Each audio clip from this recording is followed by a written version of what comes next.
Wendy Bouchard, 6h-9h sur Europe 1. Voici donc le débrief de la matinale, les temps forts de ce que vous avez entendu ce matin sur Europe 1. Une fausse alerte, ce qui a provoqué, selon le PDG d'Air France, l'atterrissage en urgence samedi du vol de la compagnie reliant l'île Maurice à Paris. Un colis suspect retrouvé dans les toilettes de l'avion était en fait sans danger. Les passagers du vol ont atterri ce matin à Roissy. Parmi eux, pour les enquêteurs, il y aurait le suspect. L'équipage, de son côté, a gardé un sang-froid impressionnant. Un incident qui se termine bien, mais qui pose des questions sur la surveillance des bagages. Écoutez Gilles Leclerc, directeur de la Sûreté d'Air France. Il était notre invité pour Europe 1. Vous répond à 6h45.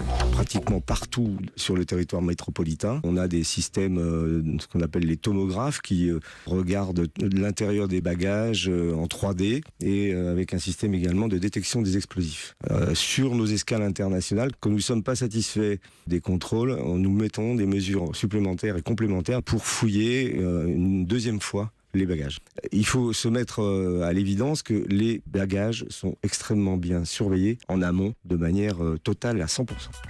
Une actualité dramatique ce matin à Las Vegas. Une personne a été tuée, près de 40 blessés. Une femme alcoolisée a foncé avec sa voiture dans la foule sur le Strip, le fameux boulevard de la capitale du jeu du Nevada. Témoignage à 8h sur Europe 1. J'ai vu la voiture qui fonçait sur le trottoir.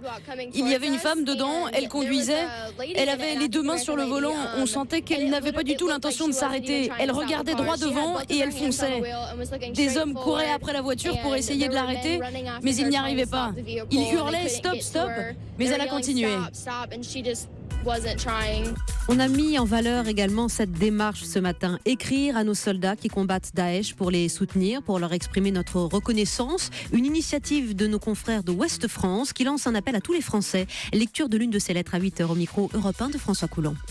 Bonjour à vous, soldats de France. À quelques jours de Noël, je voulais vous dire à quel point j'étais fière de vous.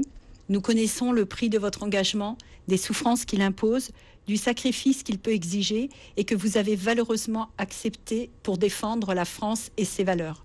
Les mots ne seront jamais assez forts pour vous dire combien on vous aime. Vous souhaitez de bonnes fêtes de fin d'année, bien sûr. C'est à vous que vont nos prières, nos vœux. Revenez-nous vivants, libres et heureux. Et puis le dernier épisode de Star Wars, le réveil de la force, a battu tous les records ce week-end au box-office américain. 238 millions de dollars de recettes, c'est une première dans l'histoire du cinéma. La saga a inspiré notre maître Yoda, maison Raphaël Antoven, qui s'interroge sur les enseignements politiques de Star Wars. C'était la morale de l'info, 7h25.